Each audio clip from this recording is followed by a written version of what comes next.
Well, if you can see the title, then you already know what's up. We are going to be reading today. We are going to be reading The Blue Castle from L.M. Montgomery. This one is a bit more for the girlies. It is a romance novel. So it's a bit more for the girlies. It is 45 chapters, but some of these chapters are like fragment chapters, very, very short, like 3 paragraphs. So if if you're worried about the length, I am too, don't worry. This one should be about as long as Dracula was. It'll be a proper season on the channel, which was the thing I was really concerned about when I was picking a new book, because Dracula, I mean, if I hadn't taken like a couple months off in the middle of doing Dracula, just because it scared me too much and I was actually scared to read it again on stream, because it was like doing things to me physically, that one I could have gotten through in like 6 months at the speed I was reading it, which is like once a week, a couple chapters. This one I think will last us about the same amount of time. About the same. Hopefully. If it doesn't, maybe we pick up Anne of Green Gables too. It's by the same author. You know, more of a kid's book, but still, Anne of Green Gables is really excellent. If you've never read Anne of Green Gables, it's just a really excellent book. But yeah, so today we are reading The Blue Castle by L.M. Montgomery. I'm giving it a few minutes, letting all the people settle in, let all the friendos get in. But in the meantime, if you are here, and also on TikTok, I can read your chat. I will answer like questions as we go. This book was originally written in 1914, I think it is, 1914. So if you have no idea what's going on, that is okay. That is okay. You can ask and I will answer. The Blue Castle by L.M. Montgomery, Chapter 1. If it had not rained on a certain May morning, Valancy Sterling's whole life would have been entirely different. She would have gone, with the rest of her clan, to Aunt Wellington's engagement picnic, and Dr. Trent would have gone to Montreal. But it did rain, and you shall hear what happened to her because of it. Valancy wakened early, in the lifeless, hopeless hour just preceding dawn. She had not slept very well. One does not sleep well sometimes when one is 29 on the morrow and unmarried, in a community and connection where the unmarried are simply those who have failed to get a man. Deerwood and the Sterlings had long since relegated Valancy to hopeless old maidenhood, but Valancy herself had never quite relinquished a certain pitiful, shamed little hope that romance would come her way yet. Never, until this wet, horrible morning, when she wakened to the fact that she was 29 and unsought by any man. Aye, there lay the sting. Valancy did not so much mind being an old maid. After all, she thought, being an old maid couldn't possibly be as dreadful as being married to Uncle Wellington, or an Uncle Benjamin, or even an Uncle Herbert.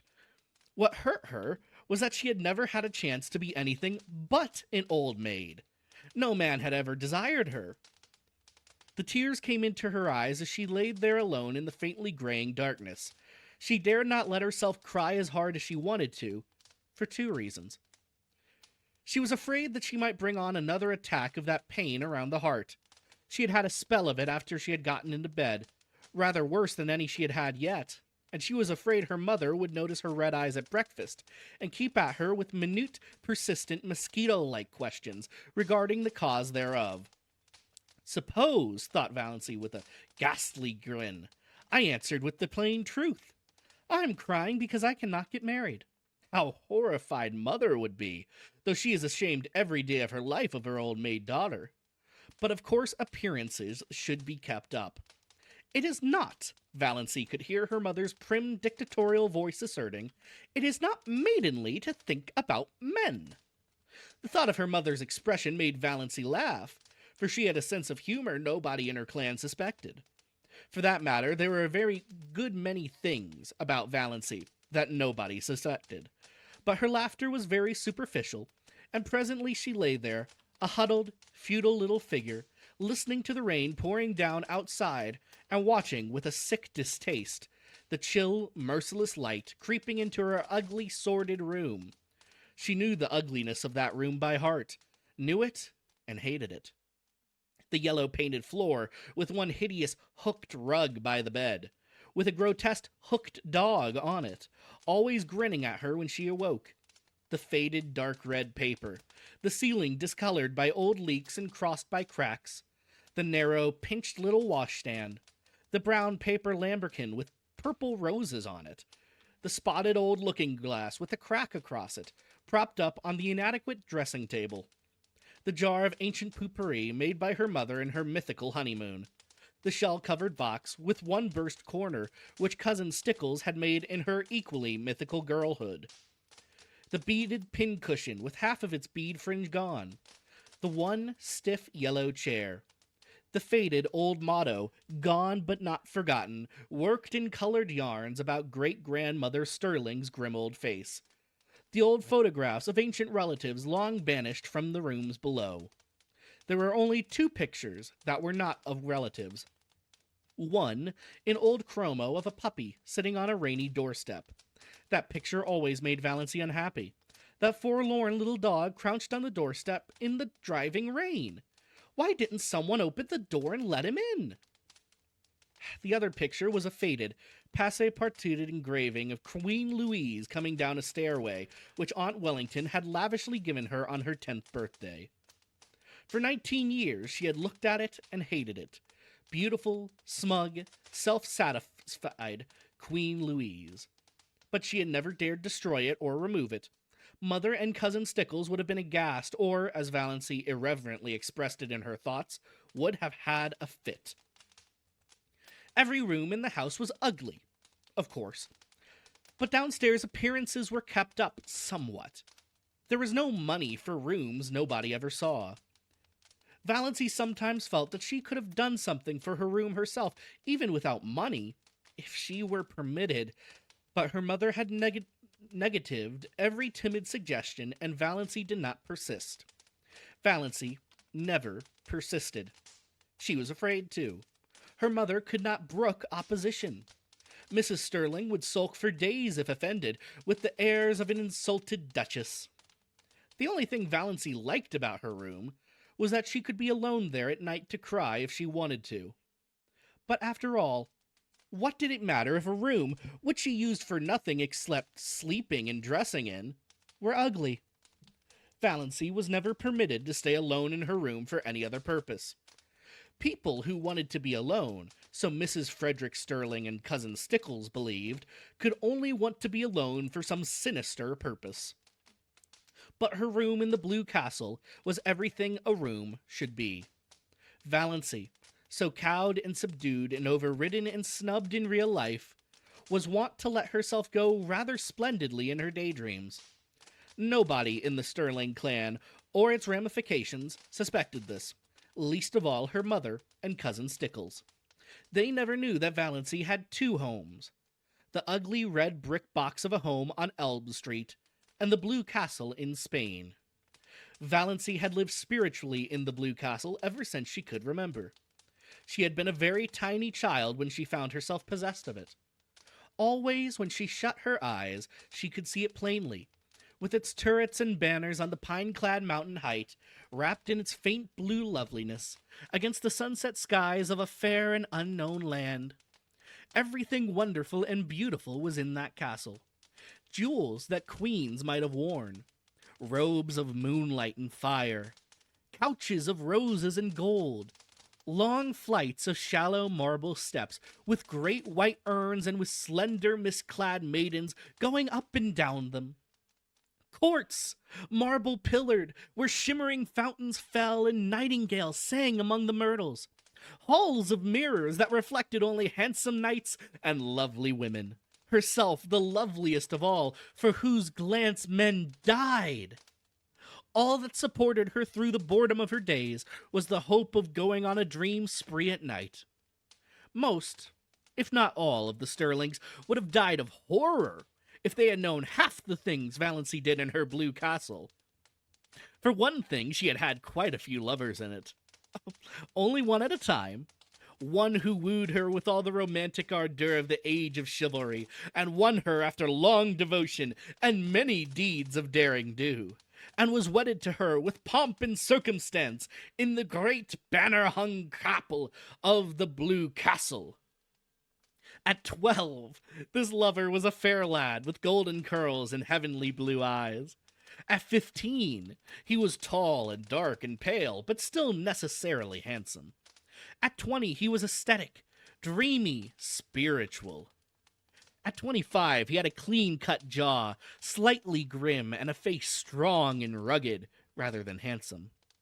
Valancy never grew older than 25 in her blue castle, but recently, very recently, her hero had had reddish tawny hair, a twisted smile, and a mysterious past.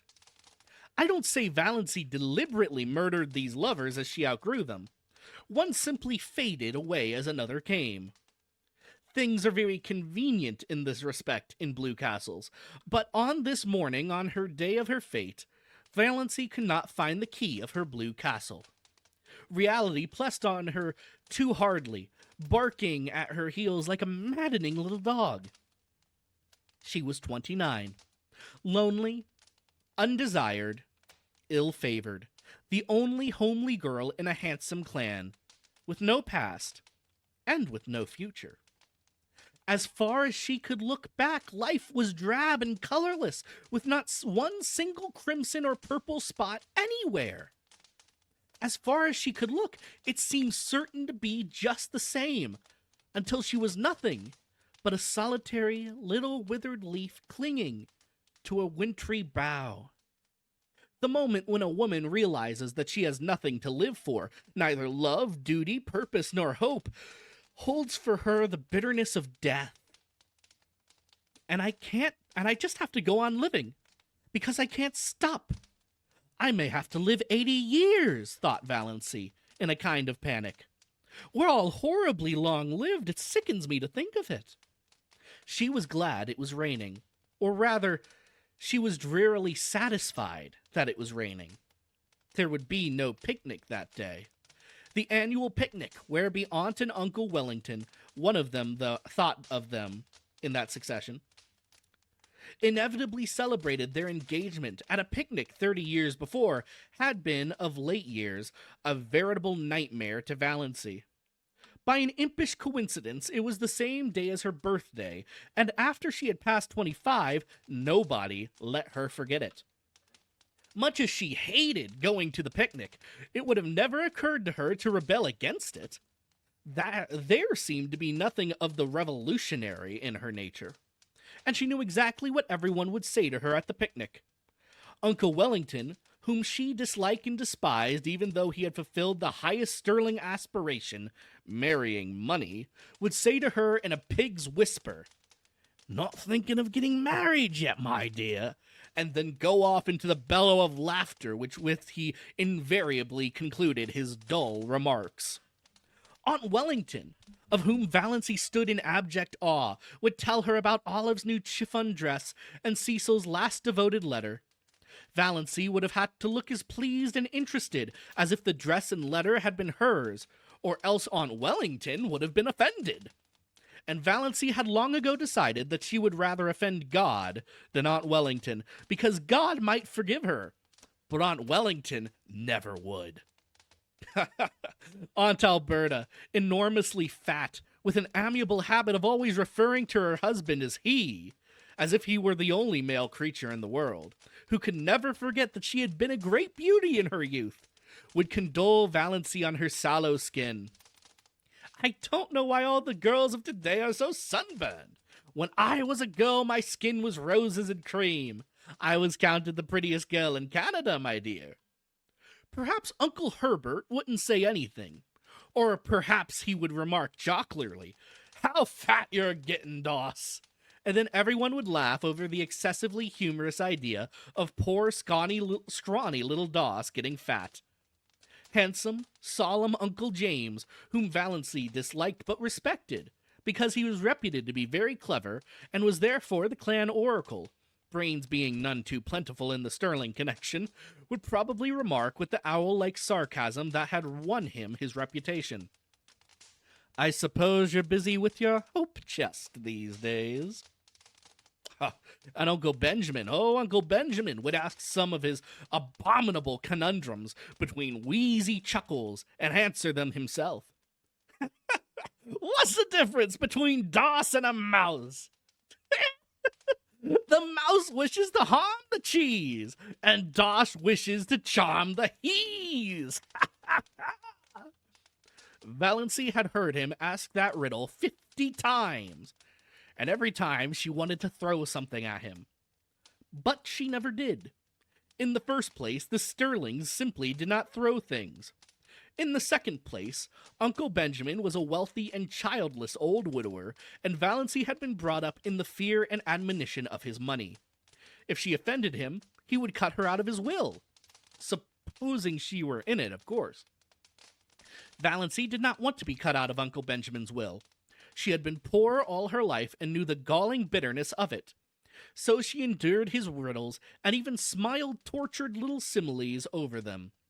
Aunt Isabel, downright and disagreeable as an east wind, would criticize her in some way. Valancy could not predict just how, for Aunt Isabel never repeated a criticism. She found something new with which to jab you with every time. Aunt Isabel prided herself on saying what she thought, but didn't like it so well when other people said what they thought to her. Valancy never said what she thought. Cousin Georgiana, named after her great-great-grandmother, who had been named after George IV, would recount dolorously all the names of the relatives and friends who had died since the last picnic, and wonder which will be the first of us to go next. Oppressively competent, Aunt Mildred would talk endlessly of her husband and her odious prodigies of babies to Valancy, because Valancy would be the only one she could find to put up with it.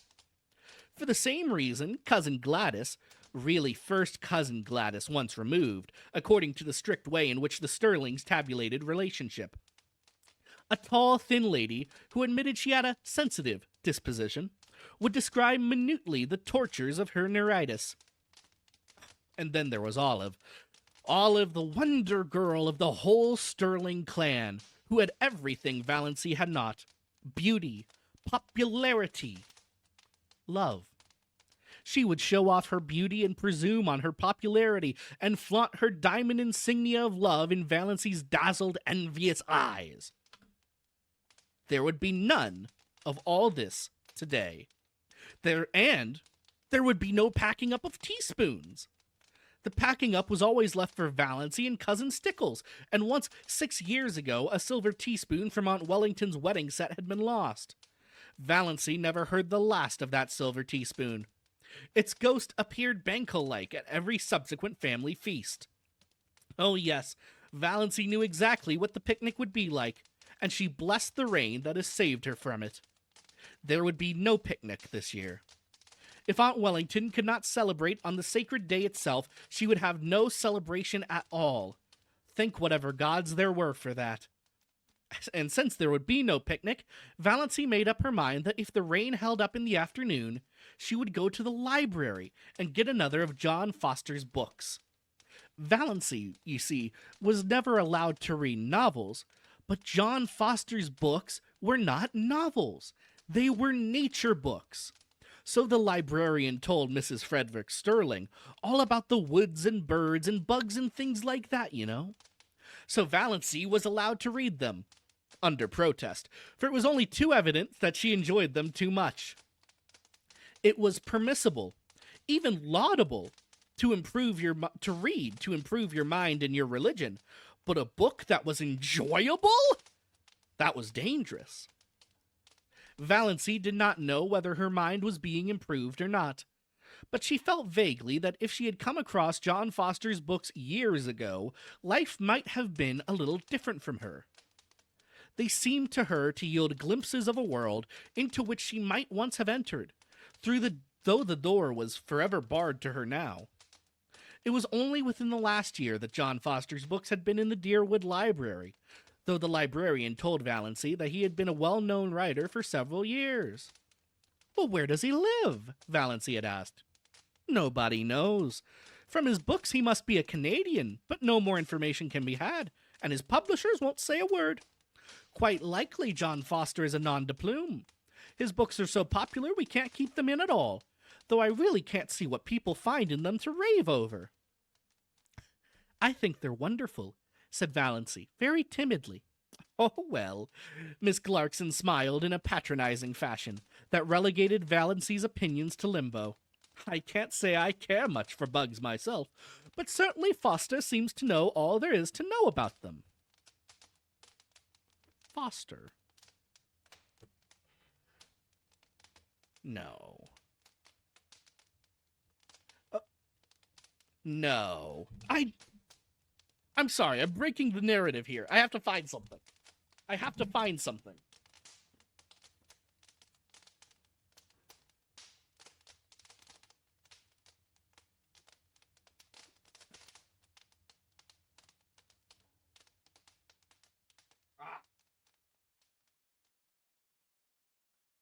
Sorry, chat. It was to no avail. I acquired recently a 100-year-old book on leprodiety from a Professor James Sinclair, and I thought for a moment that his name was Foster, and that I might have the book that she was reading in question. It would have been quite amazing if I had, but no such luck. No such luck at all. Where were we? I can't say I care for bugs much for bugs myself, but certainly Foster seems to know all there is to know about them. Valancy didn't know whether she cared much for bugs either. It was not John Foster's uncanny knowledge of wild creatures and insect life that enthralled her. She could hardly say what it truly was. Some tantalizing lure of a mystery never revealed. Some hint of a great secret just a little further on. Some faint, elusive echo of lovely forgotten things. John Foster's magic was undeniable and indefinable. Yes, she would get a new Foster book. It was a month since she had had Thistle Harvest, so surely Mother could not object. Valancy had read it 4 times. She knew whole passages of it by heart. And she almost thought she would go and see Dr. Trent about that queer pain around the heart. It had come rather often lately, and the palpitations were becoming annoying, not to speak of an occasional dizzy moment and a queer shortness of breath. But could she go to see him without telling anyone? It was a most daring thought. None of the Sterlings ever consulted a doctor without holding a family council and getting Uncle James' approval. Then they went to Dr. Ambrose March of Port Lawrence, who had married second cousin Adelaide Sterling. But Valancy disliked Dr. Ambrose Marsh. Besides, she could not get to Port Lawrence 15 miles away without being taken there. She did not want anyone to know about her heart. There would be such a fuss made, and every member of the family would come down and talk it over, and advise her, and caution her, and warn her, and tell her horrible tales of great aunts and cousins 40 times removed, who had been just like that, and dropped dead without a moment's warning, my dear. Aunt Isabel would remember that she had always said Doss looked like a girl who would have heart trouble. So pinched and peaked, always. And Uncle Wellington would take it as a personal insult, when no Sterling had ever died of heart disease before. And Georgiana would forebode in perfectly audible asides that poor dear little Doss isn't long for this world, I'm afraid. And Cousin Gladys would say, "Why, my heart has been like that for years," in a tone that implied no one else had any business ever to have a heart. And Olive would merely look beautiful and superior and disgustingly healthy. As if to say, why all this fuss over a faded superfluity like Doss when you have me? Valancy felt that she couldn't tell anybody unless she had to. She felt quite sure there was nothing at all seriously wrong with her heart, and no need of all the pother that would ensue if she mentioned it. She would just slip up very quietly and see Dr. Trent that very day. And for his bill, she had the $200 that her father had put in the bank for her the day she was born.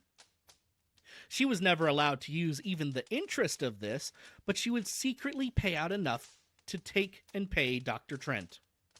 Dr. Trent was a gruff, outspoken, absent-minded old fellow, but he was a recognized authority on heart disease, even if he were only a general practitioner in out-of-the-world Deerwood. Dr. Trent was over 70, and there had been some rumors that he meant to retire soon. None of the Sterling clan had ever gone to him since he had told Cousin Gladys 10 years before that her neuritis was all imaginary and that she enjoyed it. You couldn't patronize a doctor who insulted your first cousin once removed like that. Not to mention that he was a Presbyterian when all the Sterlings went to the Anglican Church. But Valancy, between the devil of disloyalty to clan and the deep sea of fuss and clatter and advice, thought that she would take a chance with the devil. And that's the end of chapter 1.